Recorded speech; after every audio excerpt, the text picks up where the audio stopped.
캐나다 중앙은행에서는 기준금리를 0.5%를 다시 올렸습니다. 그래서 지금은 4.25%가 됐습니다. 원래 많은 기관에서 요번에 0.25 올릴 거다고 얘기를 많이 했었던 것 같은데 그걸 좀 깨면서 다시 0.5%를 올렸습니다. 그래서 이게 아마 마지막이지 않을까라는 전망도 나왔습니다. 집값 하락이 전국으로 확산 중이라고 합니다. 지금 밴쿠버를 비롯해서 토론토 계속 집값 떨어지고 있죠. 그래서 유일하게 캘거리 지역이 안 떨어진다고 했는 가격 조정은 조금 일어났다고 합니다. 네, 코로나 지원금으로 부정수급으로 수백억을 썼다고 합니다. 사실 이런 거 나올 때 안 쓰면 바본 것 같고 쓰자니 애매하고 걸리면 다시 또 토해야 되니까 우리처럼 새가슴들은 함부로 또 정직하게 하지만 정말 많은 사람들이 이렇게 부정수급으로 수백억을 쓴다고 합니다. 이런 생각 잡았으면 좋겠어요. 집값은 떨어졌는데 주택감정가는 15% 오른다고 합니다. 그래서 이거를 재산세에 영향 없다고 하지만 이거 말이 안 되는 얘기잖아요. 그죠? 이렇게 감정평가를 올려놓고 공시지가 올려놓으면 지금 당장 올리진 않겠지만 이걸 기준으로 당연히 세금을 때리겠죠. 원래 주택이 활발하게 거래가 돼야 지방세가 많이 거치는데 지금 거래 절벽으로 지방세가 안 거칩니다. 사실은 이게 지금 거의 뭐 올해 초부터 6개월 이상 지속되고 있잖아요. 당연히 세금이 없으니까 세금을 받기 위한 준비 작업에 들어간 것 같습니다. 내년 밥상 물가 최대 7% 오른다. 네, 요즘에 정말 물가 장보기가 너무 어려울 정도로 칩스 한 백이 옛날에는 막 5.6불 막 이랬었는데 요즘에는 이게 거의 9.5 막 이러더라고요. 거의 정말 2배 가까이 오른 느낌이 많이 듭니다. 정말 힘든 세상이 된 것 같아요. 네, 토론토 신축거래 거래 찬바람. 자, 금리 인상 탓에 투자자들도 발길이 끊어져. 캐나다 특정 업계 폭리, 물가 부채질하고 있다. 에너지 및 식품회사 코로나 속 이익이 89% 급증했다고 합니다. 에너지는 지금 수입 물가 워낙 비싸졌으니까 당연히 그렇다고 치고 식품회사도 우리가 잘 알고 있는 랩로나 그런 많은 유통회사도 돈을 많이 벌었다 그래가지고 이번에 그 노네임 같은 경우는 가격 안 올리고 그냥 놔뒀다 그랬잖아요. 이런 상황에서 저게 폭리인 건지 정말 수입 물가가 올라서 같이 올려서 또 그 와중에 돈을 먹는 건지. 네, 11월 달 우리 밴쿠버도 많이 줄었는데 토론토 지역도 주택 거래가 급감했다고 합니다. 정년 동기보다 49% 반토막 났죠. 지금 밴쿠버 지역도 그렇고 좀 프레이저 밸리 지역도 반토막이 났습니다. 가격도 두 자리가 하락했다고 합니다. 네, 지금 가격 이런 아까 봤던 것처럼 주택 가격 하락이 지금 전방위적으로 지속되고 있습니다. 네, 그러다 보니까 캐나다 주민 부채가 급증한다고 합니다. 3분기 부채 지난해보다 7.3% 증가. 이 가격에 따라서는 그 빚의 어느 정도 빚이 얼마나 크냐에 따라서는 7.3%가 굉장히 큰 돈일 수도 있잖아요. 그러니까 이런 부채가 급증하는 게 캐나다의 경제에 어떤 내관이 될지 결국은 이렇게 부채가 급증하고 모기지는 빼고 얘기하는 겁니다만 연체가 되고 부채가 급증하면 살기 힘들어지죠. 그럼 여기서 약한 고리부터 아마 문제가 터지면 부동산에도 큰 영향을 미칠 수도 있겠죠. 네, 안녕하세요, 캠프자입니다. 시청하시기 전에 구독하기, 좋아요 부탁드립니다. 네, 밴쿠버 캐나다는 기준금리를 0.5% 그러니까 50 바이시스 포인트, 50 바이시스 포인트는 0.5%입니다. 0.5% 올렸다고 합니다. 3.75였었는데 요번에 0.5% 올려서 4.25%가 됐습니다. 네, 4.25% 정말 지금도 힘든데 앞으로 더 힘들어질 것 같은 웃지만 네, 웃을 일이 아닌 거죠. 그죠? 네, 지금 빚 때문에 혹은 모기지 때문에 고생하시는 분들이 지금 많이 있고 어떻게 보면 이런 시기가 뭐 예정됐다고는 하지만 막상 닥쳐보니까 굉장히 더 힘든 건 생각보다 그죠? 이 생활비가 없다라는 거 굉장히 힘든 상황이 되고 있는데요. 지금 현찰 갖고 계신 분들은 어떻게 보면 굉장히 좋은 기회가 될 수 있겠죠. 현찰도 어떻게 보면은 막 투자를 한 방에 어떤 뭐 콘도라도 한 방에 빡 살 수 있는 그 정도의 현찰만 갖고 계신 분들한테는 정말 좋은 기회가 오고 있는 것 같지만 그런 분들이 많지는 않아요. 저같이만 빛으로 살아가는 사람들 같은 경우는 뭐 이런 기회가 쉽지는 않겠지만 네, 그런 시기가 점점 오고 있는 것 같습니다. 네, 하우징 마켓 코렉션 widespread across Canada. 네, 지금 가격 하락이 전국적으로 확산이 되고 있습니다. 뭐 이런 뉴스는 우리가 지금 많이 봤으니까 그래프를 한번 볼게요. 밴쿠버 지역에는 홈 세일도 지금 작년에 비해서 반토막 더 났죠. 그죠? 뉴 리스팅도 22%나 줄었고요. 그리고 프레이저 밸리 같은 게 더 심하네요. 57% 반토막보다 더 낮고 뉴 리스팅도 됐고 제가 사는 지역 프레이저 밸리입니다. 네, 써리가 그래요. 캘거리 같은 경우도 거래는 지금 20% 이상 떨어졌고 뉴 리스팅은 뭐 다른 지역은 비슷하네요. 그죠? 근데 에드몬턴 같은 경우에는 좀 더 심하게 거래량이 떨어졌고요. 토론토도 지금 거의 반토막 가까이 났죠. 몬트리올 같은 경우도 모든 지역이 거의 동일하고요. 중부지방 같은 경우는 그나마 조금 덜 하지만 이쪽도 어느 정도 영향을 받고 있다라고 보시면 될 것 같아요. 자, 토론토 지역 같은 경우는 Quiet Period Continue, 조용한 시기가 계속되고 있다고 합니다. 네, 그래프를 보시면요, 지금 약간 반등이 일어났다 했지만 그게 그냥 유지가 됐고 좀 더 떨어졌죠, 그죠? 결국 요 상태에서 지금 겨울이다 보니까 거래가 계속 안 되면 아마 요 상태가 겨울 내내 지속되지 않을까. 업앤다운이 조금 있긴 있을 수 있겠지만 큰 의미가 없는 업앤다운이 있지 않을까라는 생각이 듭니다. 몬트리올, 제가 몬트리올 뭐 가본 적도 없고 잘 모르지만, 자, 다운턴 픽업, 벨로시티가 이제 가속도거든요. 가속도가 붙었다. 그러니까 몬트리올 지역이 많이 떨어지고 있나 봐요. 보니까 올해 말에 지금 10월달 리포트도 많이 떨어졌는데 11월달 리포트는 거기서 보이시죠? 이거 그냥 확 떨어진 느낌이 확 나죠. 저 노란색이 보이시죠? 네, 근처에 가면. 네, 지금 굉장히 밴쿠버, 몬트리올 같은 지역은 굉장한 하락폭이 더 빠르게 되고 있다라고 얘기를 하고 있고요.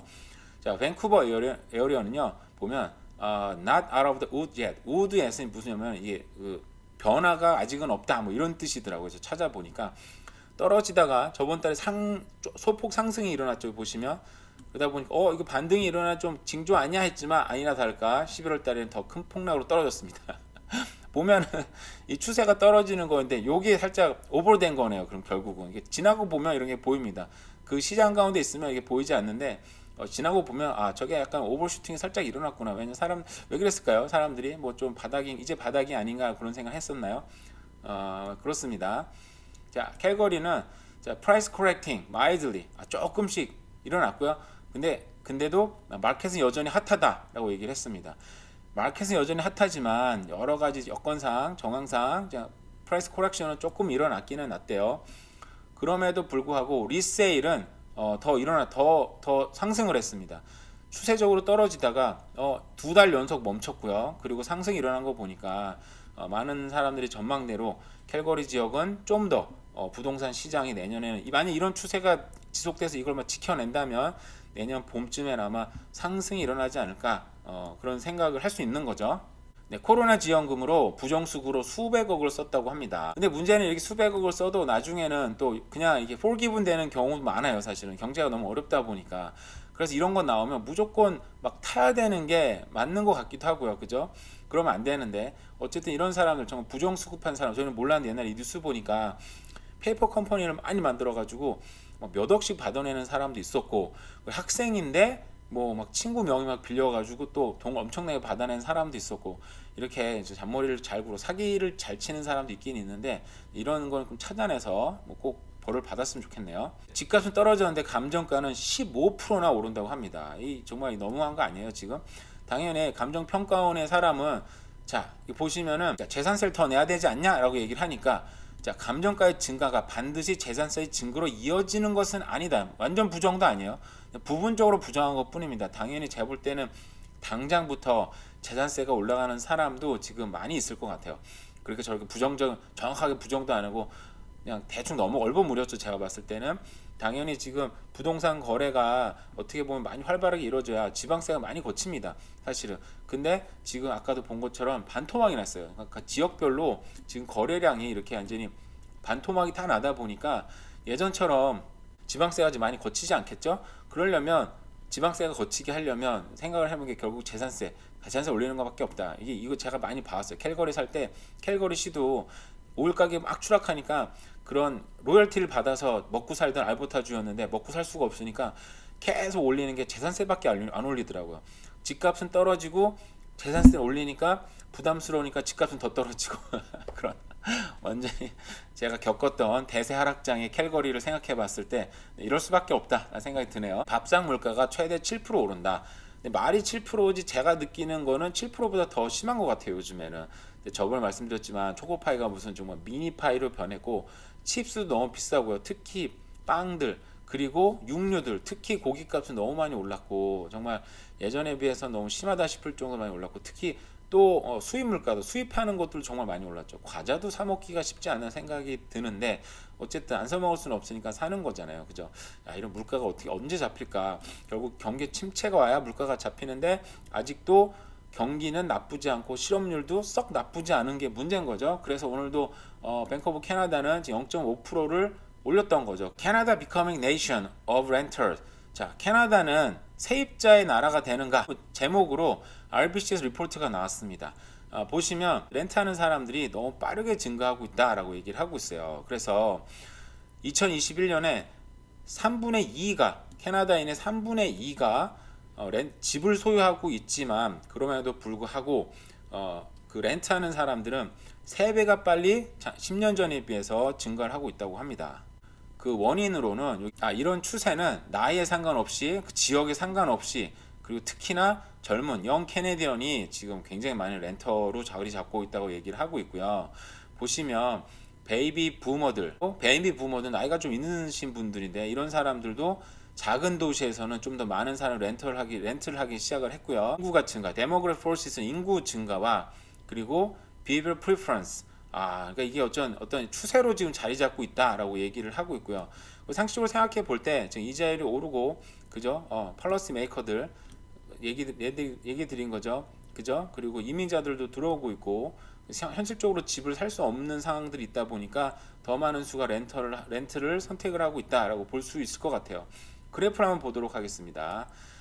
자, 저기 rentership is among all age group. 이게 지금 2011년 10년 전과 비교해 보면 지금 젊은 그룹 같은 경우에는 이게 25세에서 29세 보면은 또 굉장히 많이 늘었죠. 75% 정도 되는 데서 81%, 2%로 증가를 했어요. 10년 전에 비해서. 근데 이런 추세는 모든 에이지 그룹에서 30대 그룹, 40대 그룹 모든 에이지 그룹에서 이렇게 더 많은 사람들이 렌터를 하고 있다. 결국 생각해 보면 예전에 그 하우스 오너십 집을 소유하는 퍼센트가 굉장히 그때 높았는데 지금도 낮은 편은 아닌 거죠. 그 생각해 보면 집을 공급하는 것보다 더 많은 인구가 더 빨리 늘었다라고 생각을 하시면 될 것 같아요. 자, 밀레니얼 같은 경우는 뭐 20대 30대로 볼게요. 이런 사람들이 좀 더 오랜 기간 동안 렌트를 하고 있다라고 얘기를 하고 있습니다. 당연히 지금 젊은 세대가 지금 우리 세대보다 그리고 우리 전 세대보다 집 사기가 쉽지가 않은 거죠. 취업률도 좀 떨어지고 있고 그러다 보니까 집값은 그때보다 물가 상승률이 더 올랐으니까 결국 물가 상승률이 올랐다는 얘기는 돈의 가치가 더 많이 하락하다 보니까 집을 더 못 사고 있는 거죠. 결국 쉽게 얘기하면은 지금 우리 세대들보다 우리 다음 세대 우리 자녀들은 집 사기가 훨씬 더 어렵다. 좋은 직장 잡기가 더 어렵다. 세계는 앞으로도 뭐 경제 호황이 계속 이어지기보다는 우리가 많은 뉴스에 접하다시피 어떤 사람들은 40년 경제 대호황은 끝났다. 앞으로는 침체가 계속 반복돼서 올 거다. 결국 그 얘기는 우리가 돈벌이가 쉽지 않다는 얘기잖아요. 근데 물가는 계속 오르고 물가 가치가 하락하고 집값은 더 오른다는 얘기죠. 집은 더 중요한 재화가 됐고 점점 더 귀한 재화가 되고 있다는 생각이 드네요. 그래프 볼게요. 노란 선이 지금 밀레니얼 쉽게 얘기하면 20대 30대로 볼게요. 그런 이런 사람들이 요 라인보다 제너레이션 X 이건 저의 제너레이션이고요. 우리보다 윗세대 보면 윗세대와 베이비 부모는 얼추 비슷한 라인으로 나갔습니다. 그죠? 집을 사는 것들이. 근데 지금 밀레니얼 같은 경우는 훨씬 더 적어요. 거의 지금 뭐 3, 4%씩 적다라고 생각하시면 될 것 같아요. 그만큼 아까 얘기한 대로 집 사기가 더 어려워졌다. 뭐 크든 작든 도시 간에 더 많은 세대들이 지금 렌트를 하고 있습니다. 네, 결과로 보면은 그렇게 나오고 있죠.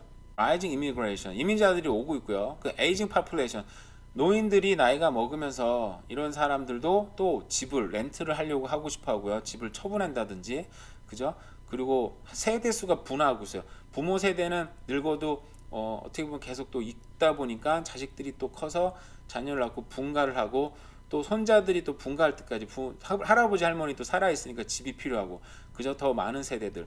그리고 여기도 보시면은 혼자 사는 수요도 지금 많아지고 있다고 얘기를 하고 있고 앞으로는 65세 이상이 전 인구의 22%를 차지할 거다라고 얘기하고 있어요. 그만큼 정말 노인들도 살아서 오랫동안 살면서 집을 또 필요로 하고 있고 세대수 분화하고 있고 또 이혼을 하기도 하고 이민자들이 들어오고 정말 많은 이유를 통해서 렌트는 수요는 굉장히 높다. 결론을 보면은 여기서도 지금 미싱 미들 클래스 지금 중산층이 점점 사라지고 있다. 왜냐하면 렌트가 어마어마하게 비싸지 않습니까? 렌트를 하면서 돈을 모으기가 사실은 정말 너무 쉽지 않은 거죠. 이런 과정이 자꾸 일어나면 정말 미들 클래스는 점점 사라질 테고 결국 집을 사서 결국 나중에 자녀들을 또 집을 사는 것도 그 집을 통해서 사는 거거든요. 아니면 그 집을 물려준다든지. 그래서 집을 사는 것은 정말 이 시대에 굉장히 중요한 일이다라는 생각이 계속 듭니다. 토론토 신축 콘도 거래 찬바람, 금리 인상, 투자자들이 발길 끊어져. 지난 10여 년 동안 콘도 사전 분양에 투자자들이 많이 몰려들었는데 지금 밴쿠버도 그렇죠. 이거 한번 특집으로 만들어서 해야 되겠다는 생각이 드네요. 지금 인센티브가 지금 많이 생기고 있습니다. 집을 사면 얼마를 깎아주고 또 뭐 뭘 또 주고 뭐 트랜짓도 주고 여러 가지 하는 것들이 점점 많이 생기는 게 결국은 지금 투자자들 그리고 부동산 가격이 하락하다 보니까 사람들이 이제 안 사는 거죠. 그죠? 이런 것들이 지금 수요가 지금 떨어지고 있다라고 얘기를 하고 있고요. 네, 캐나다 특정 업계 폭리가 물가를 부채질했다. 이게 이런 사람들이 뭐 그렇게 의도를 한 건지 아니면 시대 상황적으로 이럴 수밖에 없었는지는 알 수는 없지만 결국 이런 것들이 뉴스에 나오고 여론이 형성이 되면 이 사람들도 이익을 좀 감소시키는 부분이 있으면 혜택을 보긴 하겠지만 뭐 얼마나 크게 될까라는 생각이 들어요. 그래서 어쨌든 이런 에너지 업계들, 리테일 업계들이 엄청난 이익을 봤다.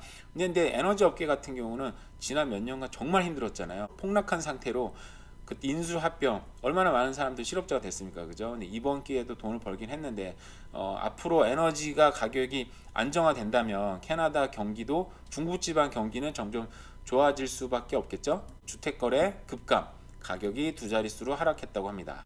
지난 여름에 비해서 하락폭이 줄고 있다라고 얘기했는데요. 당연히 겨울이니까 거래가 더 줄고 지금은 이제 금리 인상이 어느 정도 이제 더 이상 오늘 0.5% 올리긴 했지만 이제 앞으로는 좀 못 올리지 않을까라는 생각이 지금 많이 확산되다 보니까 거래 하락폭이 조금은 줄었다라고 볼 수 있겠고요. 캐나다 주민 부채가 급증하고 있다고 합니다. 네, 뭐 저 같은 사람도 여기 포함되고 있는데요. 지금 빚이 조금씩 점점 늘어나고 있고 원금을 갚아도 빚이 있다 보니까 이게 잘 갚아지지 않는 부분도 있는 거죠. 근데 이런 게 만약에 문제가 된다 그러면 앞으로 빚 갚는 게 점점 힘들어지고 만약 이런 상태에서 실업자가 되면 정말 힘들어지는 거죠. 그죠? 이런 사람들이 뭐 집을 또 던지는 경우도 있고 정말 싸게 내놓는 경우도 있고 아니 준비가 된 사람들은 그런 또 좋다고 표현하기 좀 그렇긴 하네요. 자기가 원하는 가격에 살 수도 있을 수도 있겠죠. 준비를 잘 하시면 좋은 생각이 들고요. 일반적으로 대부분 주민들이 제때 빚을 갚고는 있지만 매달 연체액이 늘어나고 있다. 네, 특히 차량 구매 대출금을 상환하지 못하는 주민들이 연말 이후 크게 증가하고 있다. 이게 지금 경기가 막 이게 집값이 막 오르고 막 기분이 좋다 보니까 차를 빡 질렀다가 기분은 좋으니까 차값을 못 가는 경우가 굉장히 많이 있다고 합니다. 네, 이런 경우는 옛날에도 집값이 한참 오를 때 늘 있었던 현상이긴 해요. 미국에서 저렇게 되게 심각한 문제였었는데 한국도 그렇고요.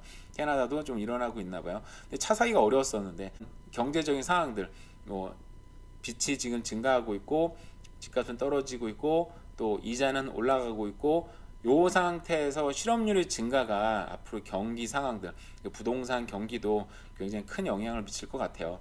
네, 이상으로 또 대략 둘러본 경기 상황과 부동산 뉴스였습니다. 오늘 하루도 잘 보내시고요. 감사합니다.